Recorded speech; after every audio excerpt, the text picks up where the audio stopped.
They brutally killed her father on a mission, thinking this would stop everything.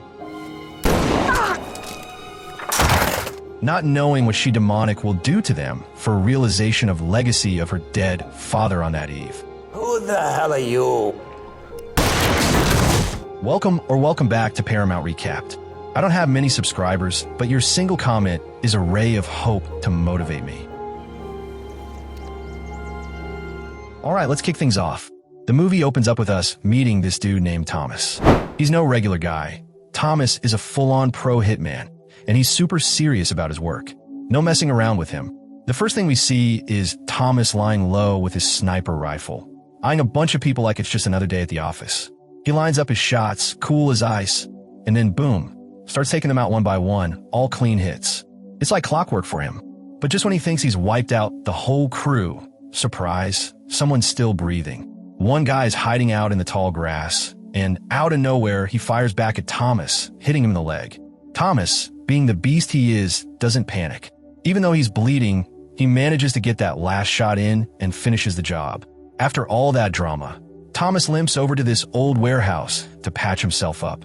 He chills there for a bit until his leg is feeling better, and then he heads home, which isn't too far from the warehouse. Now, at home, we get a glimpse into his personal life. He's got a wife named Ruth, who's paralyzed, and a young girl named Marina. Clearly, life's not all action for Thomas. He's got some heavy stuff going on at home too. Thomas wants to do something nice and take the fam out for a walk, but Ruth's not having it. Things have been pretty rocky between them for a while, so she shuts that idea down fast. Thomas doesn't push it. Instead, he takes Marina out to the beach for some daddy-daughter time. Even though he's a tough guy, you can tell he's got a soft spot for Marina.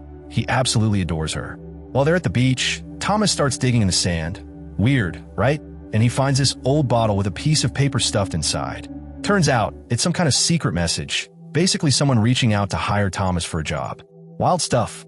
Anyway, after that, it gets late, so Thomas drives Marina back home. When they get back, Ruth is super mad because they stayed out too late. Thomas just kind of lets her vent and doesn't argue back. The next day, Marina is hanging out by the shore with her friend Freya. While they're playing around, they notice some shady-looking guy acting all suspicious.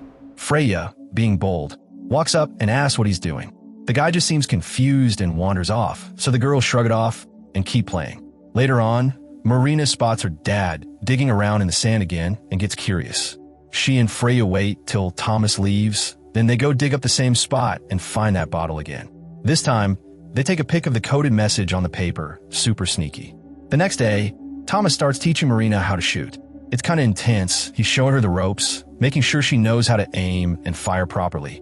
At first, Marina is terrible and misses everything, but Thomas keeps coaching her, and before long, she's hitting the target. She asks him why he's even teaching her all this stuff, and Thomas just tells her that one day, she might need to know how to protect herself. Meanwhile, Marina and Freya are at school, looking at the photo of that note they found. The message is actually a hit order for Thomas to kill a guy named Morton Miller, and it even has his address on it. Marina has no clue her dad's a hitman, so she just thinks it's some kind of prank or joke. Later, Marina comes home and overhears her parents fighting again. This time it blows up big time. Ruth kicks Thomas out of the house and tells him not to come back. Marina is heartbroken, bawling her eyes out because she doesn't want her parents to split up. The next morning, Thomas drops Marina off at school and gives her a little heart-to-heart. He tells her to take care of herself because he's not going to be living with them anymore, and he reminds her that he loves her more than anything. Marina just stays quiet, not knowing what to say. After that, Thomas heads off to finish his job. He goes to this horse farm where Morton Miller, the big-time drug boss, is hanging out. Morton shows up at the farm with a couple of bodyguards and goes inside to check on his horses. Thomas is already there, hiding and waiting. As soon as he gets the chance, Thomas kills Morton, takes out the bodyguards too, and tries to make his escape. But more of Morton's men are outside, and it turns into a full-on shootout. It's chaos. Thomas takes a couple of hits, one in the stomach and another in the leg, but he manages to take down everyone in the end. He makes a run for his car, but when he gets there, a cop pulls up out of nowhere. The officer starts grilling him about why his car doesn't have a license plate and why it's parked all sketchy. Thomas, thinking quick, says someone stole his plate and that he was trying to chase them down but lost them. Lucky for Thomas, the cop buys the story and leaves. But Thomas is in bad shape. He's bleeding out and barely hanging on. After the cop leaves, Thomas starts up his car and drives off, but he's fading fast and keeps losing focus while driving. The next day, Marina's back at the beach, the same spot where she and Thomas used to hang out. She's deep in thought, really upset about her parents splitting up. On her way home, she spots her dad's car hidden in the woods near the shore. Curious, she goes over, opens the door, and finds Thomas inside, dead from the gunshot wounds he got during that shootout. Marina just breaks down, crying her eyes out. She calls Freya for help, and when Freya gets there, she says they should probably go to the police. But Marina says no, she doesn't want her dad to go out like that. Instead, she asks Freya to help her bury him properly. The two of them dig a hole and lay Thomas to rest. Marina hugs Freya, thanking her for being there. When Marina gets back home, she doesn't tell her mom what happened. Instead, she starts asking her mom questions about her dad's job and whether he had enemies. Her mom finally opens up and tells Marina that Thomas was actually a hitman and that he'd made a lot of enemies over the years.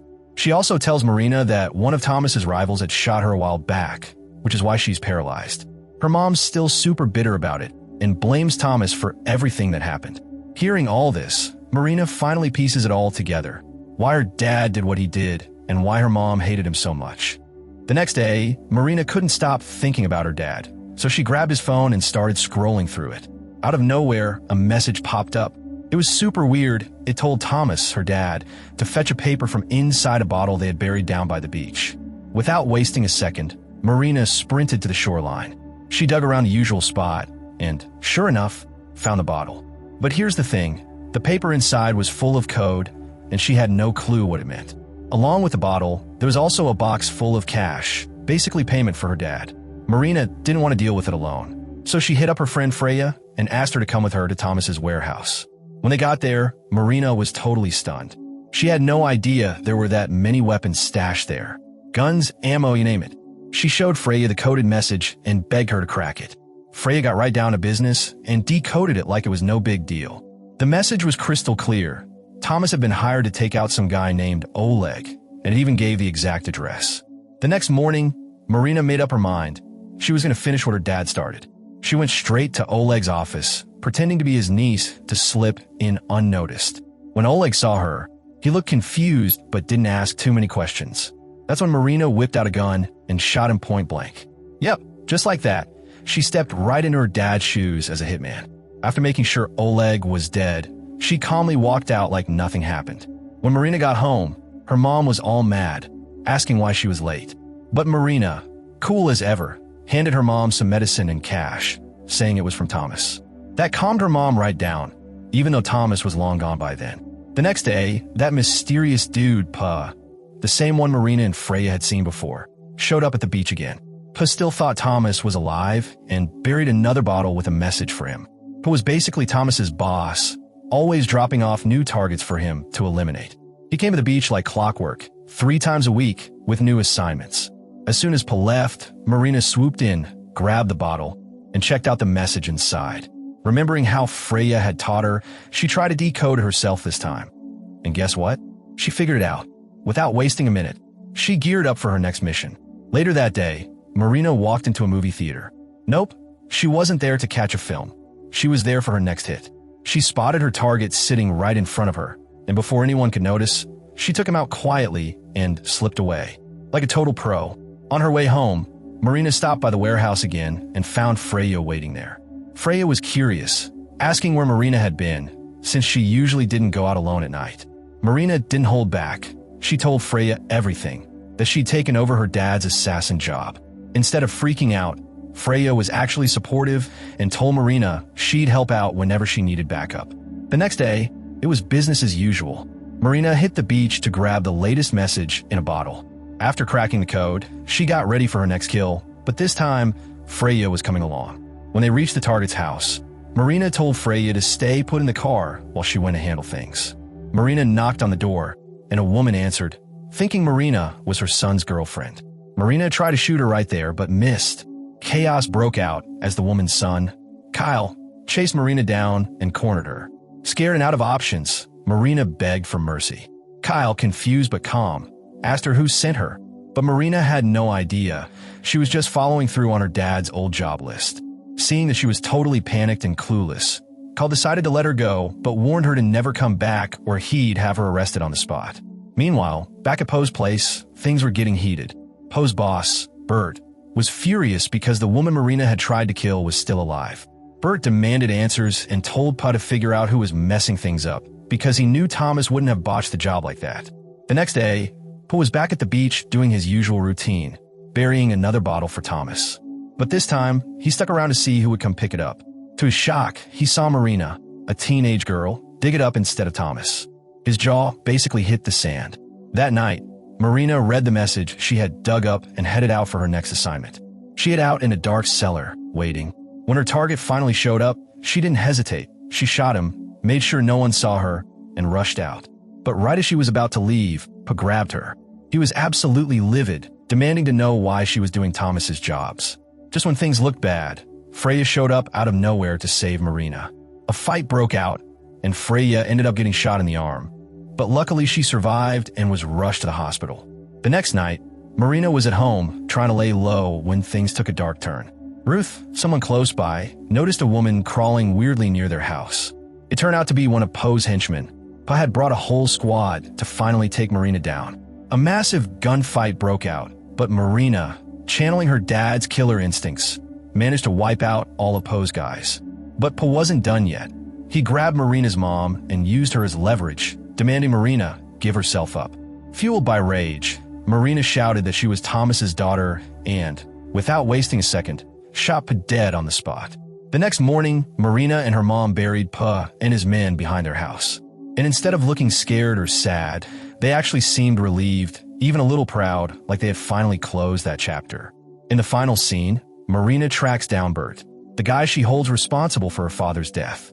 Instead of killing him, she shoots him in both legs, leaving him there to suffer as payback. Thanks for watching. If you're new here, don't forget to hit that subscribe button for more wild recaps. Catch you next time. Stay safe out there.